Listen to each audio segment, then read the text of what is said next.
بسم الله الرحمن الرحيم. Well, my name is Joram van Klaveren. I'm from the Netherlands, and I used to be a member of the PVV. It's probably a party that you do not know, and if you do know, that's something special to know. It's the party of Geert Wilders. Maybe you've ever heard of him, the guy with the blonde hair. It's not his real hair color. I know. But he founded the party in 2006, and it's called the PVV, the Freedom Party of the Netherlands. And the main goal of that party was to make sure that Islam was not able to grow in the Netherlands, and later on, it was the purpose was to ban Islam from the Netherlands in total.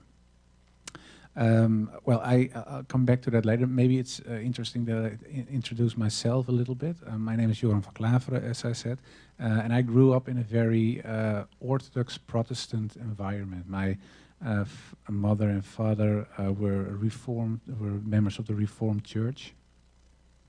I have an older brother, a sister, another younger brother. We went to church. We read the Bible. We did all the things that normal Christian people do. But we were we were members of a very strict denomination of the Christian Church. So other religions, were gone astray, in the opinion of the theologians of my church. So that's something that it was not explicitly said, but it's something that you learn during the days that you get raised till let's say 16, 17. I had a certain religious bias towards Islam, not specific Islam, but other religions in general. But Islam was certainly not an option to look at in a positive way whatsoever. I studied comparative religion when I got older. I went to university. But you take, of course, the things you learn in your upbringing with you. So that's something I did too. I became politically active after 9/11, because September 11, 2001 was the first day of my study of comparative religion. So it was a strange kickoff. After that, we had a murder in the Netherlands. Maybe you've heard of it, Theo van Gogh. He was murdered by a jihadist. A lady who is active in the United States as well, who's from the Netherlands, Ayaan Hirsi Ali. She was in parliament when I was an assistant of a politician back then. So the whole sphere in a political sense and in a social sense was very anti-Islam. Of course, you had the terrorist attacks in London, Madrid, etc., etc. So there was a certain time that the view that people had when it came to Islam became a negative and more negative, more negative. And I think that another thing that's very important that played a role in the way I developed myself is the fact that in Europe there is a historical bias towards Islam because of the historical clashes, and we have crusades from the Christian church towards the Islamic world. There are attacks from Ottoman Empire, for example, on the Christian part of the world. So there have been clashes for hundreds of years, one side, the other side, and the other way around. And the combination of those things, the start of my comparative religion study at September 11, 2001, the fact that Theo van Gogh was murdered, my upbringing, and I think the historical bias of Europe when it comes to Islam, the combination of those things made me want to become politically active. And I was searching for a party who was most anti-Islam, well, I found that that party. There was Geert Wilders from the PVV, and I did everything I could. When I became a member of parliament, it was in 2009, 2010. So that's way back, and yeah, the last I think 7, 8 years of the 7, 8 years after that, I did everything that I could to stop Islam from growing. I tried to get legislation to ban Islamic schools in the Netherlands, to ban all mosques, to prohibit reading the Quran. So, and in one time we made legislation, or we tried to make legislation to ban Islam in general from the Netherlands, of course, and alhamdulillah, it didn't work. But that was something that we tried, and I left Islam. Sorry, I left the political party, the PVV, in 2014, 2015. And that was because it was an anti-Islam party. But in 2014, 2015, Geert Wilders was active at a rally, a right-wing rally, and he asked the people, do you want more or less Moroccans? And the whole crowd shouted less, less, less. And then he said, okay, I'll make that happen. And that was, for me, it was a point that I thought, okay, I'm still anti-Islam, but this has nothing to do with anti-Islam anymore. This anti-Moroccans. So I asked him to take his words back or change it or do whatever to play it down a little bit. He said, no, why should I? So then I left. And in 2017, I stopped politics in general. I do something else now. I work for the radio and teach and other things. No politics anymore. But there was one long-held desire that I had, was writing an anti-Islam book, because I was still anti-Islam, only not active in the politics anymore. And I was, I thought it would be very. It would be a very important thing that all the things that I said and that anti-Islamic people and groups say, that we have a theoretical basis with great grounds, so we can point to the book when people have discussions, and we would solve the dispute about Islam. Is Islam a religion of peace, or is it something very wrong and evil when it comes to Europe or the West or the world in general? So I started writing the book, but I always had, as a Christian guy, my doubts on certain dogmas of the Christian Church, for example, the Trinity, the crucifixion of Christ, and I thought there were those were points when it comes to the Christian dogmas that are difficult to understand. So, but I was writing the book, but those, I tell you this because it comes back later in my story. I tried to write the book, and what I did was all the objections that I had, and those were, for example, Islam promotes terror. That's something that I thought. Islam is anti-women, Islam is anti-Jewish, Islam is anti-democracy. Well, all the prejudices and all the stereotypes when it comes to Islam, I had. And what I did was starting to read and reread the articles and the books that I already read. But at some point I came across information that was at odds with the things that I was used to read and what I learned in the past. So I started writing letters to several ministers, to imams, and to scholars. And one of those scholars was Abdul Hakim Murad. He's a professor from University of Cambridge. But I didn't know that. I just followed a line and thought, oh, well, he's a scholar, so I write. And I didn't know if people would write back, because I put a little link from Wikipedia, and my own page is in English as well. So I thought, okay, I give them at least the information so they know who they are talking or writing with. And after I find out who he was, I thought, oh, well, he will never answer. But he is one of the greatest scholars in Europe when it comes to Islam. And but he did, and I got a 17-page mail back and I thought, whoa. So I started reading and reading and reading, and he asked me at the end, how is it possible? Because you studied comparative religion at Free University, where Abdul Hakim Murad also taught in the past. So he asked me, what happened?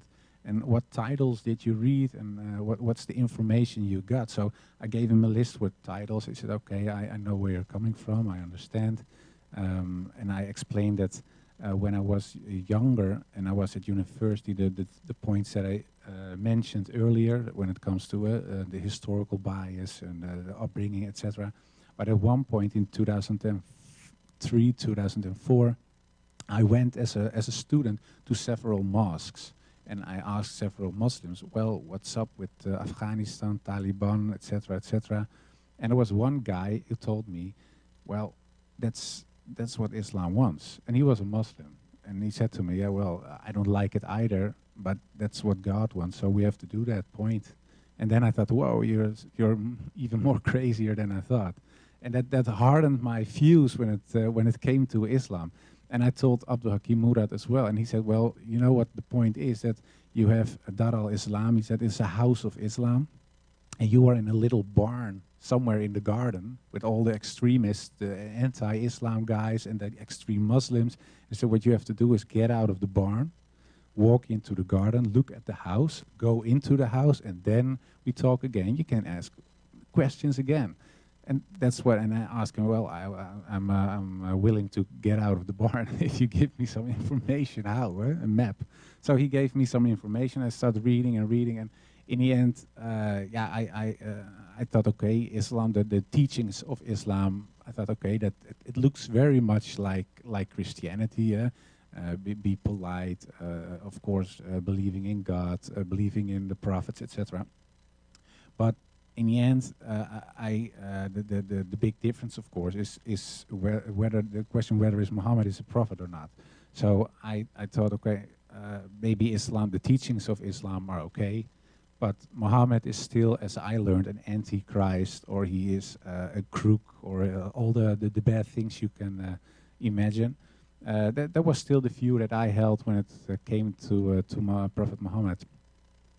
What I did was comparing him not to Jesus, because a lot of people always say you have to compare him with Jesus, but I found that illogical, because Jesus had another mission. Even when I was still not a Muslim, I thought, well, it's more fair to compare him to Moses, because I thought, well, in the Christian church I was brought up, they called Moses the lawgiver, and I thought, well, Prophet Muhammad brought a law as well, the Sharia.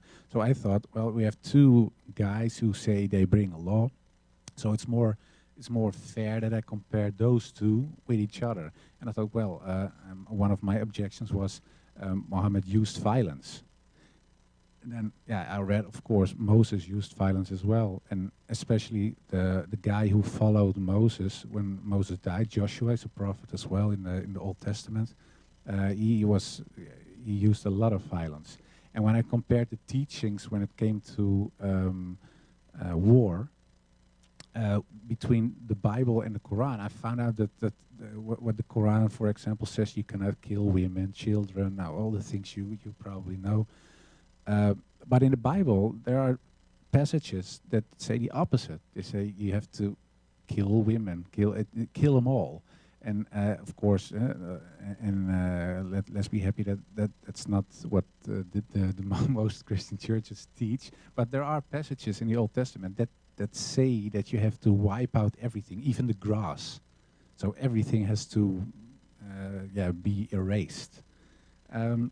So I thought, okay, when it comes to violence, I can no longer say that Muhammad, because he fought a war, and it was a defensive war, that he is no prophet if I accept Moses and Joshua, for example. So, okay. And then I went to another point and another one, and all the points that my objections against Muhammad, when I compared it to other prophets, I had no grounds anymore. So in the end, I thought, well, maybe they are all no prophets, or Muhammad is a prophet as well. And that was a point for me that I had to look into my heart to see. I still believe in God. Well, if you believe in God, why do you believe God? There is a revelation. If I believe in a revelation, that the revelation is brought by someone or someone's. That's not an English word, but by people. And those people we call prophets. So I thought, okay, then Muhammad is a prophet. And then I realized, well, if I say Muhammad is a prophet and I believe in God, then there is a problem, because then I would be a Muslim, and that's not still something I didn't want to be. And so I talked to a lot of people, and they say, yeah, well, if that's the case, you are a Muslim, whether you like it or not, or you must stop believing in God or something. But I couldn't, and then I thought, okay, I just park it and I don't do anything with it, and I'll leave it for what it is. But yeah, if you are a believing person, whether you're not a Christian or a Buddhist or a Muslim, you want to do something with the things you believe in, especially when it's the core or the cornerstone of your life. And it was still so. I believed in God, and I thought, yeah, I want to abide the laws of God. I want to do something that is good.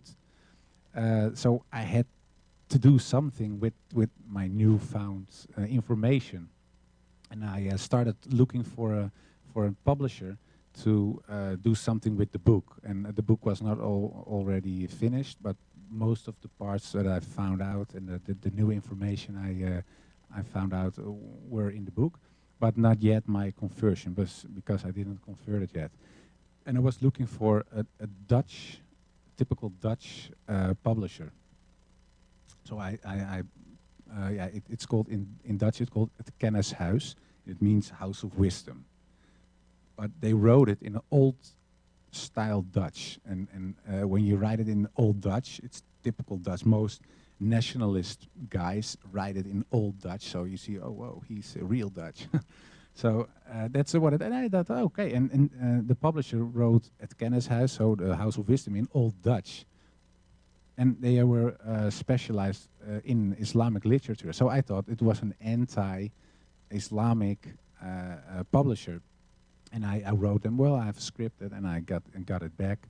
And I said, maybe we can meet. And yeah, all of a sudden there was a guy against me, and he was sitting in front of me, and he was a Muslim. I said, oh, why you look Muslim? Yeah, I am a Muslim. It's Islamic. It's an Islamic publisher. It's an Islamic publisher. You called it Kennishuis, and you wrote it in Old Dutch. Yeah, I know. We did it on purpose because we're in that way we try to reach out for people who think that Islam is not compatible with the West or with Holland in this case. So we start talking. I told him where I was, that I believed that Muhammad probably was a prophet, and I still believe in God. He said, well, you are a Muslim, but you don't know it yet. So I start reading, and it took a couple of months, and after those months, we were eating at home by the publisher, and there was an imam with us and some other guys, also non-Muslims, and the imam suddenly asked me, "Do you believe in God? Yes or no?" I said, "Yes." "Do you believe Muhammad was a prophet? Yes or no?" I said, "Yes." I said, "Well, we take the Shahada now, or is it something you do not want to do?" And then I said, "Yeah, I think deep in my heart I want to do it, but I cannot do it because, of course, because of your family, and yeah, because I was a right-wing nationalist. I cannot become a Muslim. That's ridiculous." But I did, and it made me very happy, and I'm still very happy today. Unfortunately, a lot of people in my family, of course, are a little less happy when I did it. And some Muslims ask me, "Well, aren't you mad at your family, or why aren't you disappointed?" But I'm not, because especially my mother, she was very sad, and yeah, she said, "It's not because I'm sad because you became a Muslim." She said, I would also be sad when you became a Buddhist, because yeah, she thinks Christianity is the truth, so she was worried for my soul. So I couldn't be, in the first place, it's hard to be mad at your mother, but especially when somebody is mad or sad out of love. So that's something that I always try to remember. But there are a lot of, yeah, of course, the old supporters of the political party I was active in, yeah, who are not so happy. The usual death threats and stuff like that. But that's not something that holds you back, because yeah, it made me very happy. And the doubts I had, is that what I told about Christianity, the doubts I had when it comes to the Trinity of God and the crucifixion, the fact in Christianity people believe that God had to sacrifice Jesus Christ so he could forgive the world. But at the same time, in the Bible, it says that God is almighty and does what he wants to do. And I always thought as a child, well, if you are almighty as God, why can't you just forgive? Why is there a son who had to die before you can say, okay, I forgive? So I thought it was illogical.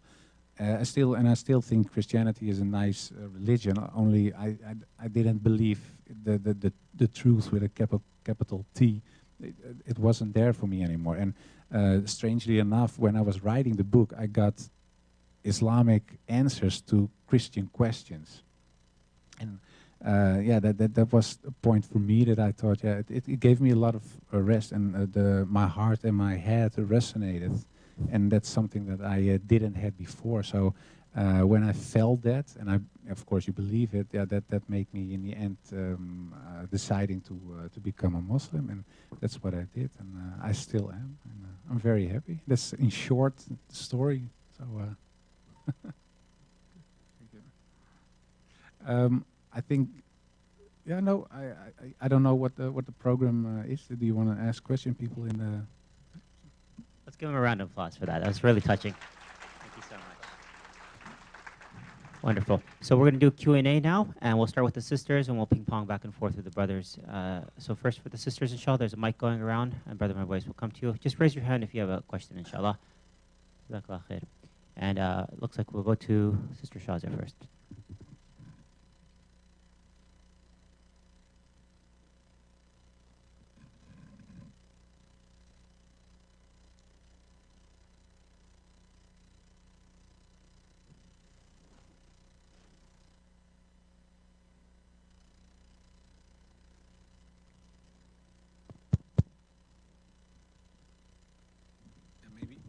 Maybe you can take this one.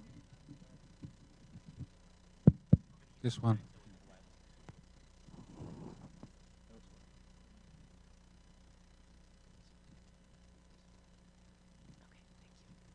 Assalamu alaikum. So I guess what I wanted to ask you was, I personally am a revert to Islam as well. And I come from a household, my parents don't know I'm Muslim. My parents are both very Islamophobic. I think my dad is sort of probably similar to the man you once were. Still love him, you know, just it's not something I can talk about right now as my religion. So I guess my question to you would be, what advice would you give to someone, to your old self maybe? And yeah, I guess I'd be interested to hear that. Well, thank you for the question. Can you hear me? Okay. Yeah, it's a good question. What kind of advice do you give to yourself or your father or mother maybe? Yeah, I think that one of the most important things when it comes to Islam is education, and making people see that Islam is not what you see at the news or the things you always hear. And I think in America, I don't know America, of course, because I don't live here, but I think in America there is a certain bias that we all also have in Europe, because a lot of Europeans in the past went from Europe to America, of course. So the historical aversion some people have against Islam, because of the clashes there have been are also maybe in the American culture, and especially after 9/11, of course, and bombings and terrorism, etc. But at the other hand, it's not like we think of Christianity when we look at the KKK, for example. It's a Christian organization, but it's not that most of the people don't see the KKK as a Christian organization, but they claim they were or still are. I don't know if they still exist. But when it comes to Islam, people do. They say, okay, we see, for example, ISIS, and that's Islam. And all other Muslims are not real Muslims, or they're pretending to be very democratic or law-abiding, etc. Sorry. But it is a fact that Islam is something else. And my story, I wrote a book about it. And I think in the Netherlands, I think it's very important that people read my journey, because most of the arguments people use against Islam are pointed out in the book. And there's a explanation why it doesn't, why it isn't correct. And the book is being translated into English. Is maybe if it is, if they publish it, and I think in a month or 3, you can give it to your father. I'll send it to you, and I'll write something for him in the book, and maybe that opens the door. And it would be nice, of course, if he became Muslim. But if he doesn't, at least he understands better what Islam is and what's probably motivates you to become Muslim.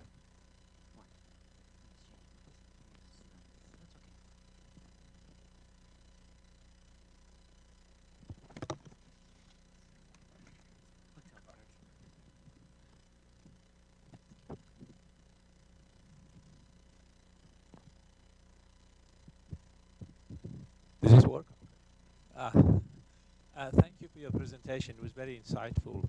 The question that I have, first of all, I've been to Holland, great country and very nice people. The question that I have is, have you thought about going back to politics and maybe spreading what you've learned and essentially sharing with people and changing their view of the typical stereotype image of a Muslim? Thank you. Yeah, thank you for the question. Yeah, I didn't think of politics, and I still don't think of politics too much. Of course, you follow politics, but I have no desire to go back. I've been in politics for 12 years, in you call it here the Senate, and if you are in politics, you have to have certain ideological motivations, and I think a little bit or arrogance or naive, being a little bit naive. So if you have to believe that you can change the world, and I hope, of course, that we can change the world as a community, but I have no longer the illusion that the political party can change the system. But I think in the end, it's not a political thing. It's something of the people. And if people see that Islam is a positive force, and that you contribute to a country, that you contribute to your own community, but also to other communities, that the view of people will change. If I can change, and you don't know me, of course, but I was really anti-Islam. So if somebody then told me, well, in about 5 years you will be a Muslim and you're sitting in the United States of America talking about your conversion to Islam, I thought he was crazy.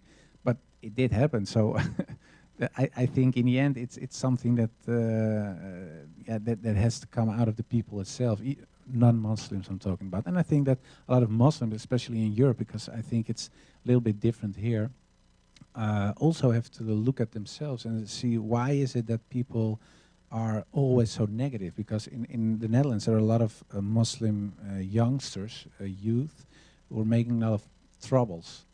And when they are making trouble, sometimes they shout Allahu Akbar.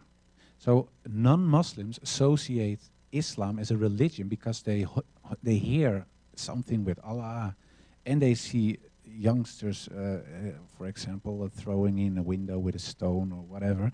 So the association is always violence, Islam. And of course they see the news, they see terrorism, they hear people like my old me telling on television, well, this is wrong, they are don't, blah, blah, blah. So the combination makes it very hard for non-Muslims to see Islam in a positive way. And I think that the best group to show them the other side are Muslims, because we are, of course, the ones who have to practice the teachings of Prophet Muhammad. And I think if we really practice those teachings, that we have a better world. So, and it starts with yourself as a community. So I'm not going back into politics, but I founded an organization. It's called the Anthony Janszoon Association in the Netherlands. And what we try to do is to change by giving lectures, going into the country, schools, etc. So we can show people what that Islam is something else than that you see, or what most people in Europe think. And it's I don't know if I have time, but I don't know if you know who Anthony Janszoon was. So I never heard of him. Okay, that's funny because it's an American. Yeah, he became an American. Anthony Janszoon van Salé. His father was called Jan Janszoon. It means son of Jan. And Jan is a typical Dutch name. And it was around 1610, so a couple of hundred of years ago. He was a pirate for the Dutch Navy. And he had to, we call it kapen. You have to rob Spanish ships, because the Netherlands were a province of Spain then. And in the end, we wanted to be independent. So what we did as a Dutch people, we attacked Spanish ships, took their silver and gold, and used it for weapons to fight against them. So we used their own money to fight against the Spanish. One of those guys who did that was Jan Janszoon. And one day he was with his ship near Spain and the Canary Islands. It's near Morocco. And his ship broke down, and he was caught by pirates from the northern of Africa. And they brought him to Salé, and that's a little place in Morocco. And then they asked him, well, you can choose, or you buy yourself free because you have a lot of money, or you walk back. Well, that's impossible, of course. Or you become a Muslim. And then he asked, I don't know what, he asked him, what is a Muslim? I've never heard of a Muslim. What's a Muslim? And they explained him, and then he said, oh, then I'm already a Muslim. And they were so impressed that they said, well, if you are a Muslim, then you can choose, or you join us, or you're free to go wherever you are. And he said, well, I love the sea, I love robbing Spanish ships, so I want to be part of your gang, or whatever group it is. So he became a pirate for Salé, and Salé was a little republic. And the Sultan of Salé was so impressed with the things he did, because he was a very good pirate. And they robbed Dutch ships then, and Spanish ships. They made him a president. So he became the first president of a Moroccan place, was Jan Janszoon from a little place out of Holland. And he later on he married a Moroccan girl, of course a Muslim as well, and they got 4 children. And one of those children was called Anthony, and that's the guy why my foundation is Anthony Janszoon van Salé, Anthony in English. And he was sent to the New World with a lot of money from his father, because his father became very rich. And that Jan Janszoon's son, dus Anthony Janszoon van Salé, went to America, because they called this the New World. And it wasn't America yet; it was still part of the British Empire. And he went to a place called New Amsterdam, and it was New York. And in New York, some people say, well, it's founded by the Dutch, New York. There's still typical Dutch names. For example, the Bronx is Brooklyn. Is Breukelen, it's an old Dutch city. And it's true, it was founded by the Dutch, but the guy who did that was a Muslim, because Anthony Janszoon van Salé was the guy who founded the Bronx. He developed Brooklyn. They gave him, he asked them, is there some land somewhere that I can buy? They said, no, you can't, because you're not a Christian. They didn't want it. Then he said, well, I pay 3 times what you normally ask. I said, okay, buy the land. And he gave that. And those Bronx, for example, and Brooklyn were one of the first places in the New World, in New Amsterdam, who were developed, and it was developed by a Dutch Muslim. So even America, in the core, there are, and I'm not talking about slaves, a rich man, a successful guy, was a Muslim who was one of the founders of New York, still today. And what another funny fact is maybe, is the fact that the first Quran ever brought to the United States was brought by this guy, Anthony Janszoon van Slee. So a Dutch Moroccan guy who was a Muslim brought the Quran to America. It was very funny, and I thought, well, he was a very positive guy, and when he was in New York and he was doing his thing, he was, of course, confronted with a lot of people who didn't like him because he looked different, but also because he was a Muslim.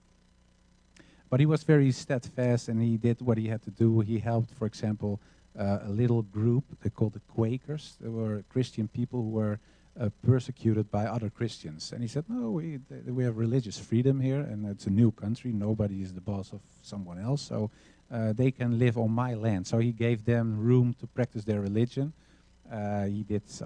He bought slaves, etc. He did a lot of good things. And I thought, well, that's a nice name for the organization because of the history of his father, the history of himself, and the things he did. So, and with that name, I'll try, and the story, a lot of people in the Netherlands don't know the story as well. So I always tell it to show people that the beginning of the United States, and that's, of course, one of the mightiest countries in the world, was also Islamic in the core. And it's always nice to show people that there's something familiar and it's not something so strange when it comes to Islam. What will be the name of title of your book? In Dutch, it's afvallige, and it means apostate. And I choose the title because I'm an apostate of Christianity, of course, but it's also a wink. It's because of the discussion about apostasy in Islam.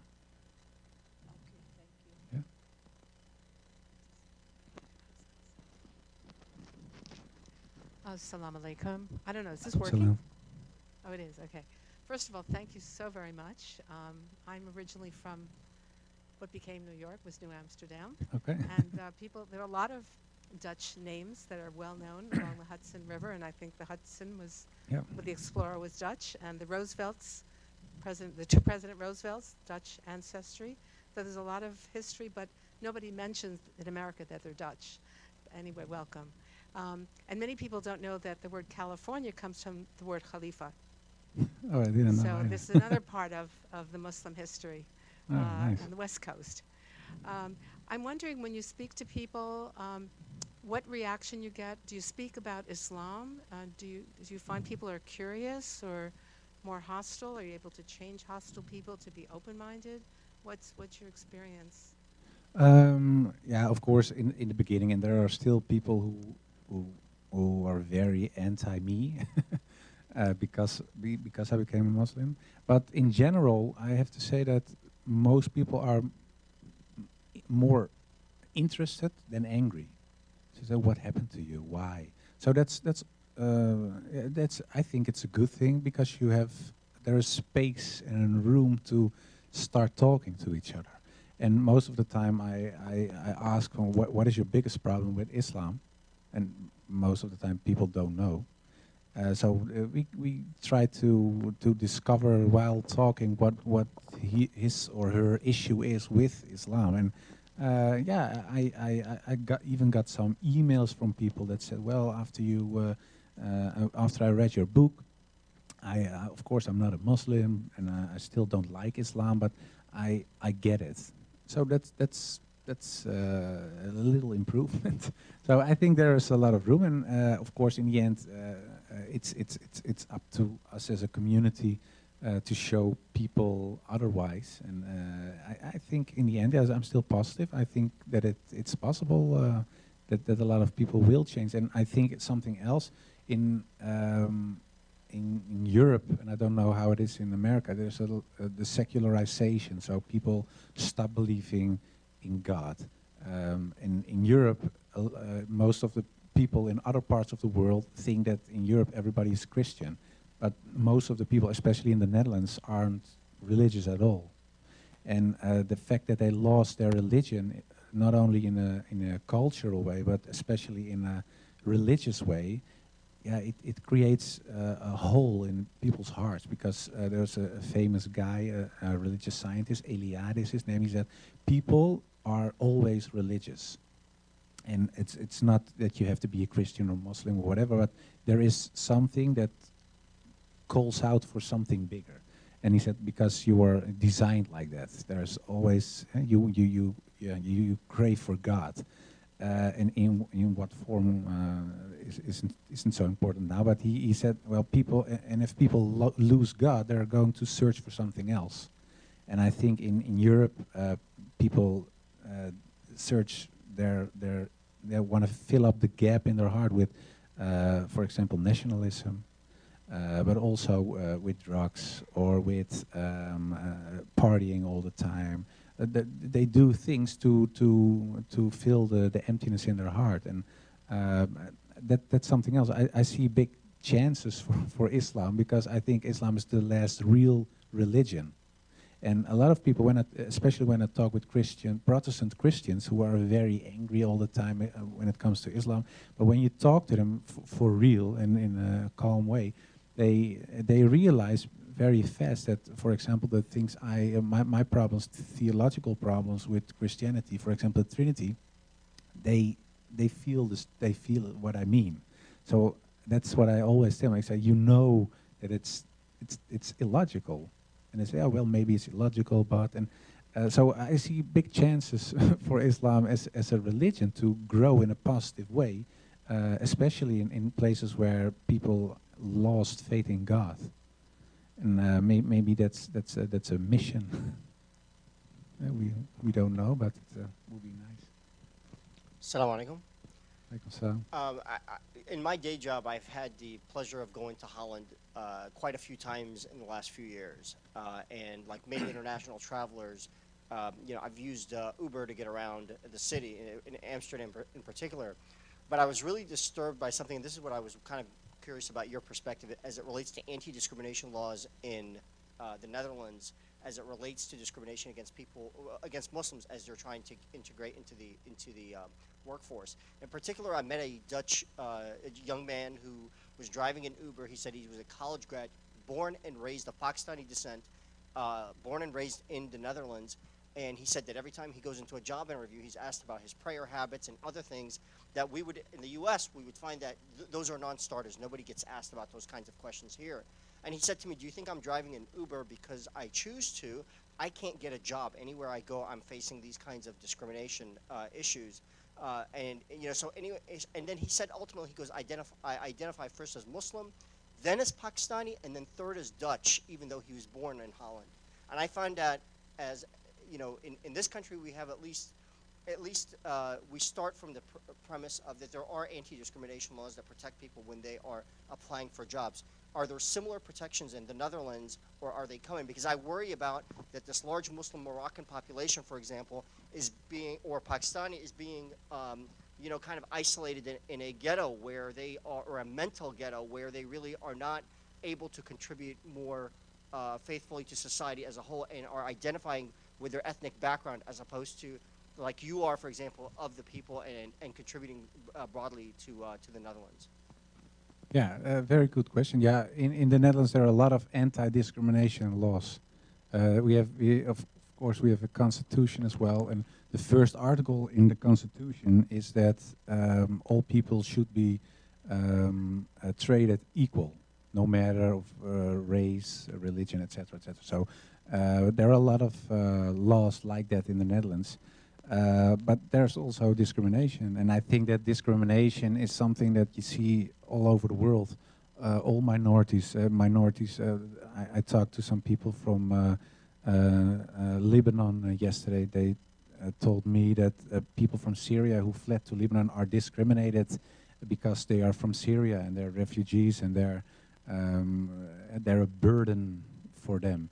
The same, it's what you see in Turkey, and in the Netherlands you see that with Moroccan people or Turkish people, and they are not refugees, but I think most of the time the majority in countries is skeptical about minorities in general. But yeah, fortunately, we have laws that have to prevent people from discrimination. But that's not always enough, because when it comes to especially commercial companies, they can always say, no, he didn't have the papers that we were looking for, or he has a weird smile or whatever. So that is a big problem. It is, and I don't have an answer for that problem. But in the end, you see that especially the third and fourth generation in the Netherlands are doing so much better. People starting their own companies. You have Islamic lawyers, you have Islamic doctors, engineers. So in the end, and it takes a lot of time, and that's not a nice thing, of course, but it takes a lot of time to walk through the institutions, as they say in Dutch. And I believe it will change. Only it takes so much time, and that's something that a lot of people aren't willing to wait for, of course.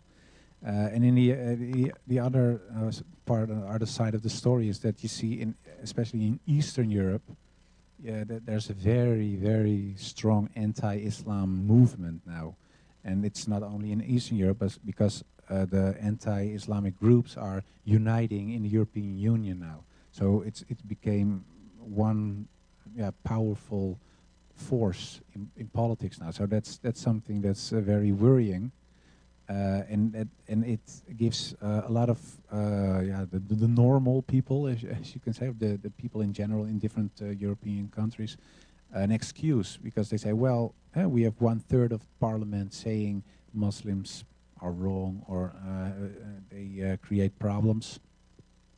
It isn't that bad if we discriminate, because we know they cause problems. So it's something that works on several ways, and it's very worrying. But I think the most important thing is educate people, telling people that it's wrong what they are doing.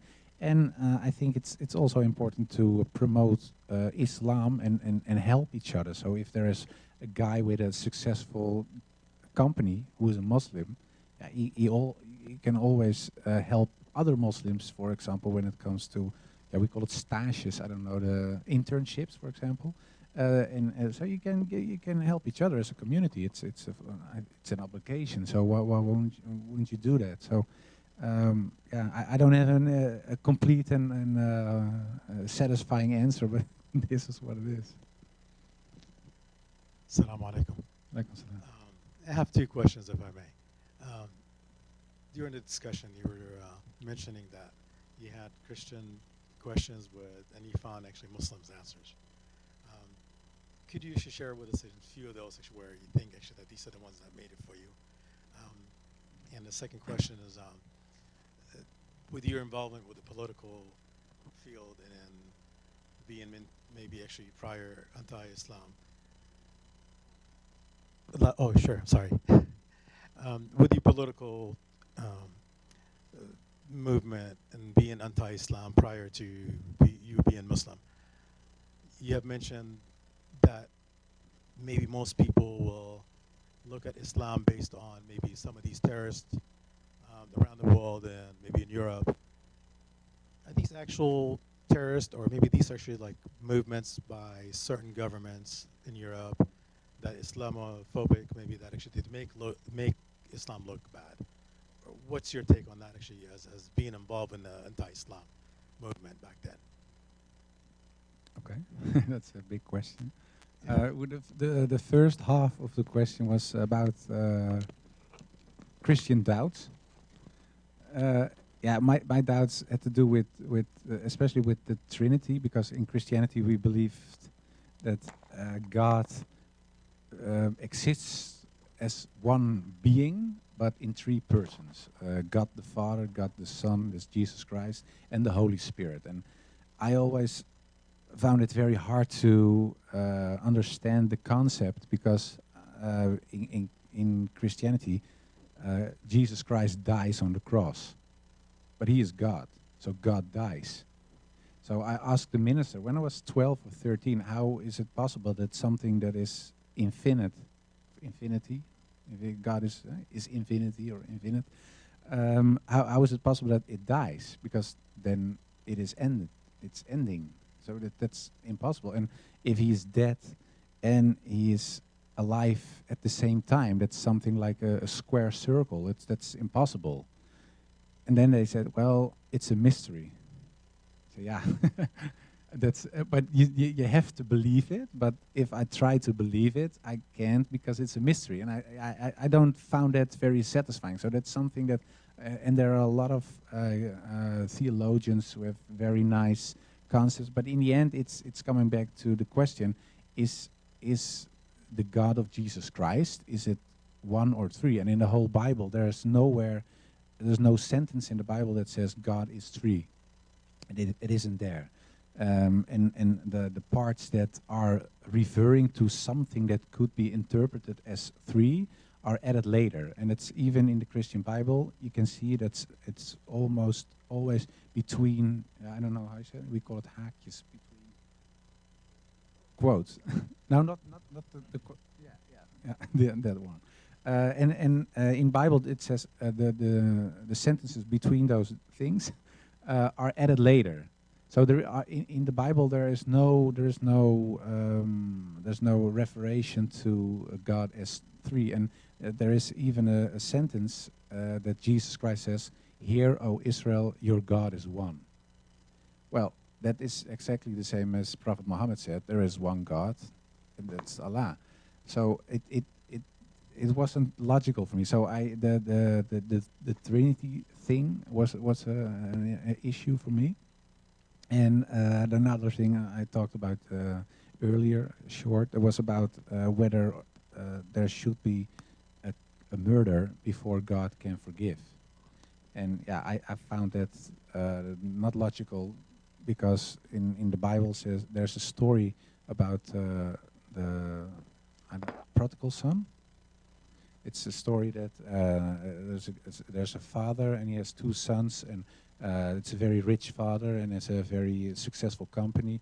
And one of the sons goes away and he says, "Well, Dad, if you're so rich and one day you will die, so can't you give me the money I'll get when you die?" He says, "Okay, if you want that, here's the money." And he goes away and he does everything he shouldn't do. He is partying all the time, going to hookers, and I don't know what he does. And he comes back, he's totally wasted, and he doesn't feel like a man anymore. And he says, "Well, what am I doing suddenly? I wish I'd never gone away." And he regrets it very much. And after a few years, he goes back to his father. And his father sees his son coming, and he says to his assistant, "Well, bring him the best clothes that you have, put a silver ring on his finger, and let's celebrate that my lost son is back." But the other son says, "Well, ho, I was working all the time for you. I did everything that I had to do. I abide the law. We pray together to God, and weird Willie there goes and does everything wrong, and you are celebrating his return."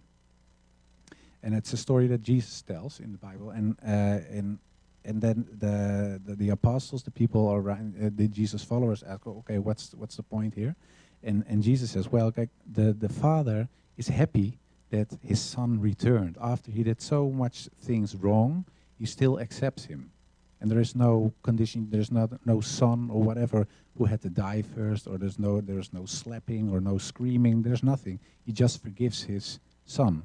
And it was for me, I thought, yeah, well, the prodigal son story that Jesus tells, it's almost 180 degrees opposite of one of the dogmas of Christianity, because if Jesus tells this story to show the Rahmah of God, how is it that the Christian church teaches that God wants to see someone gets killed first?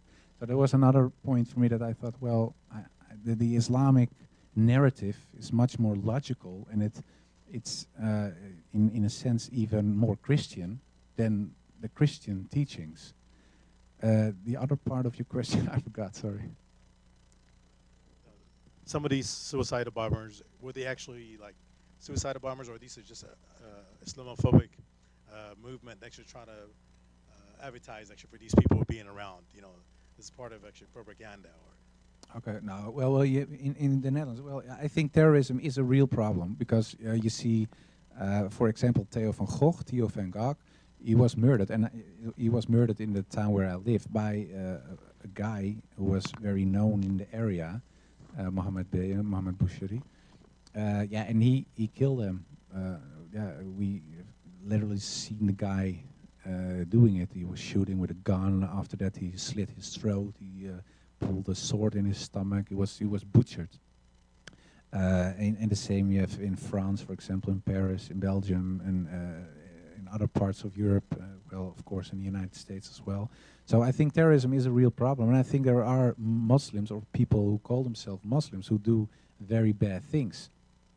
But that's not a reflection of the religion. And that's what I told earlier. It's the same that there were in the United States were white guys, Christian guys who burned black people and burned crosses in their backyard and lynched people, hanged them on trees, etc. But then they said, well, we are real Protestant Christians. They even hated Catholics. But that's not a reflection of the teachings of the Christian church. So it's of course unfair to judge a whole religion and more than 1 billion people on the sick things a small marginal part of the group is doing. And I think that it counts for all religions. I think most of the religions reflect something good. And yeah, of course, I think that the whole truth with capital T is in Islam. But still, I don't know that if other. I still don't think that other religions are totally wrong or people should be killed or etc. etc. And when it comes to terrorism, I think it's a real problem. I think that people should be punished who act like terrorists. And at the same time, I think it's not a reflection of Islam. There are psycho people in the world, and there are Christian psychos, there are Buddhist psychos in Myanmar, there are people in China who are treating Uyghur Muslims as beasts. Those people are psycho. So there are a lot of psycho people in the world, but it's not a reflection of the religion, not of Islam and not of Christianity, and I don't think it's a reflection of Buddhism as well, how they treat in Myanmar Muslims. Okay, let's give a round of applause to our special guest. Jazakallah khair.